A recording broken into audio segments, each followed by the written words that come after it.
Woo, what's going on, y'all? Oh my goodness, it is your boy 1PTA. Hope y'all are doing well. Oh man, the hawk is here, y'all. It is here. Supposed to have a winter thunderstorm tomorrow. I don't know where you at. If you're on the East Coast, you better brace yourself. Cause it is here, y'all. Oh man, but I hope y'all are doing well today. If you notice right now, I'm not driving, okay? I'm switching it up. It's been brought to my attention after doing a little research that YouTube actually could demonetize or not monetize your channel if you're vlogging while driving. Did you know that? I'm learning about this YouTube thing. I'm new to the game. I'm new to it. I know it's late in the game, but I'm new to it. And I'm learning there are certain guidelines and criteria. I learned this because I've been getting rejected for monetization. Have any of y'all been rejected for monetization? I thought it was a simple process. I thought you meet the requirements, you click a few buttons and bam, you're monetized. Well, lo and behold, to my dismay, it's not that simple. And I'm okay with that. It shouldn't be simple, because if it's simple, there's a way to manipulate it. But yes, apparently I've been doing something wrong. I don't know if it's the channel or they say I might have another AdSense account. I've never applied for an AdSense account. So I'm trying to figure out what the problem is. But the funny thing about getting monetized on YouTube, did y'all know if there's a problem with something you filled out wrong with the application or something that's wrong on your channel, whatever it is, they can't tell you what you're doing wrong. I just learned that. I'm just learning that. They can't tell you what you're doing wrong. And the reason behind that is somewhere out there are evildoers. There are evildoers out there that will take advantage of that if they know I don't know. Some way it can be manipulated if people know exactly what they're doing wrong. But I'm like, yo, help me. Let me know what's up. So I'm new to the game. I want to learn. I want to apply by the rules and guidelines. But yes, so I will no longer be driving while vlogging, even though that's where I spend most of my time, my free time out there on the road. But anyway, y'all, hope y'all are doing well. That's neither here nor there. I'll figure it out. But I'm going to keep on making good videos, giving y'all good lessons from the legends of America. So I deleted all my videos where I'm driving and vlogging. That way, YouTube can't say I did something wrong.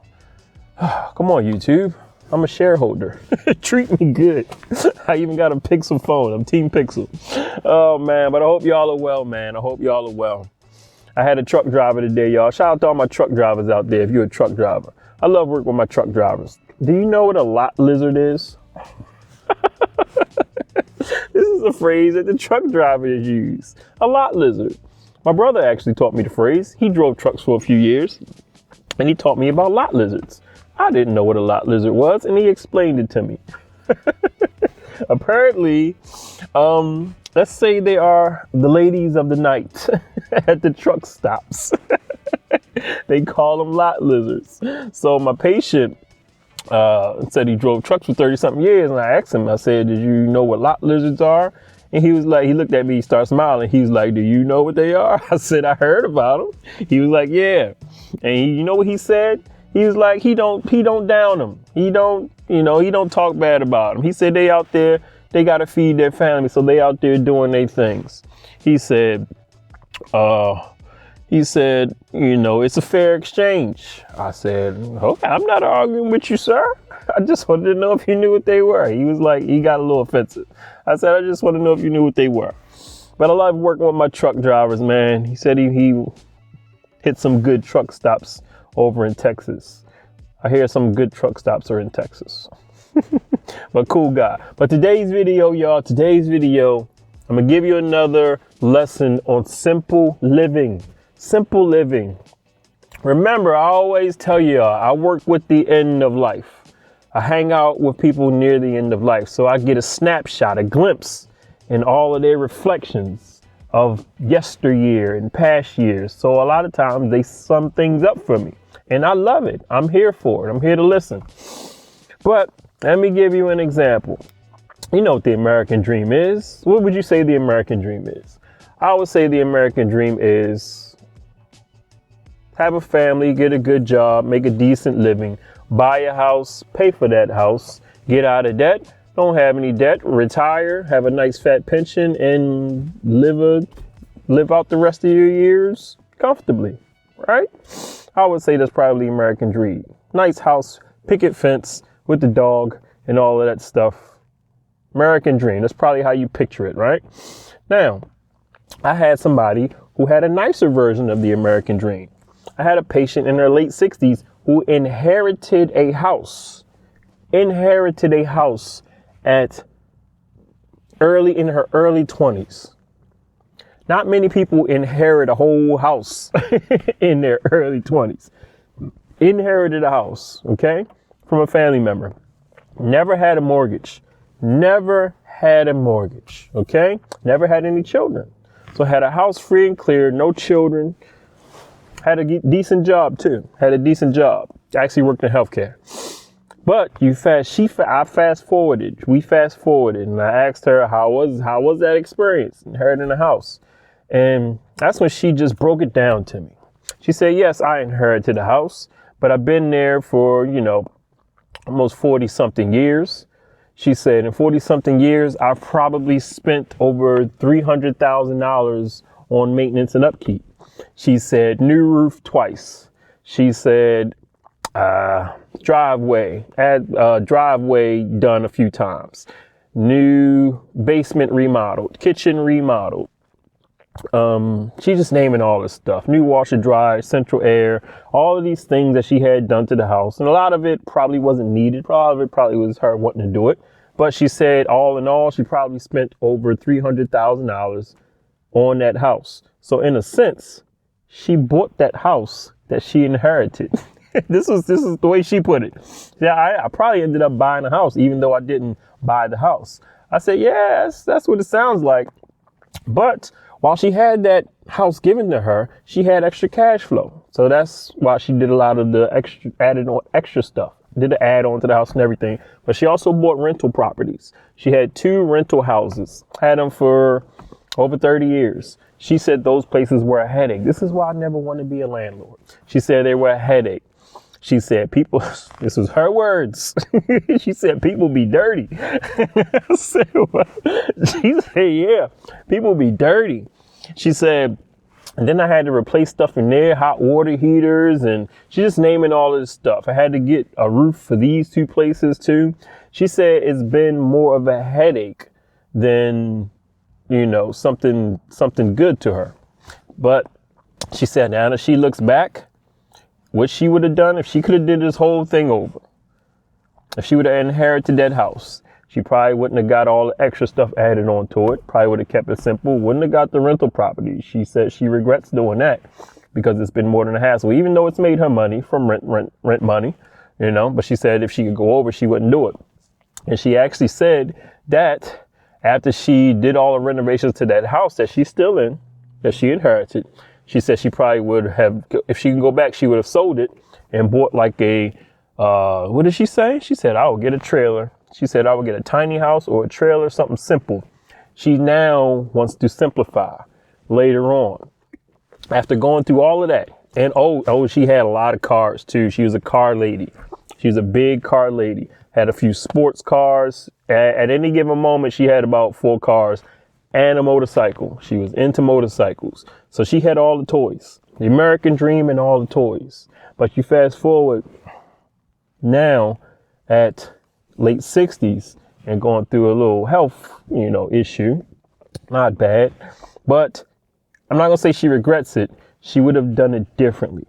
I talk to y'all a lot about simple life because I see the end result of life at the end, and it actually, the world has a way of making it simple for you towards the end. So my whole thing is, if that's the end result, if simplified living is the end result, you're going to have to go to simplified living. Why not simplify?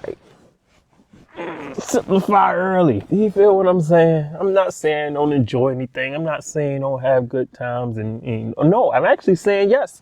Focus on enjoying your time and having good times as opposed to accumulating stuff.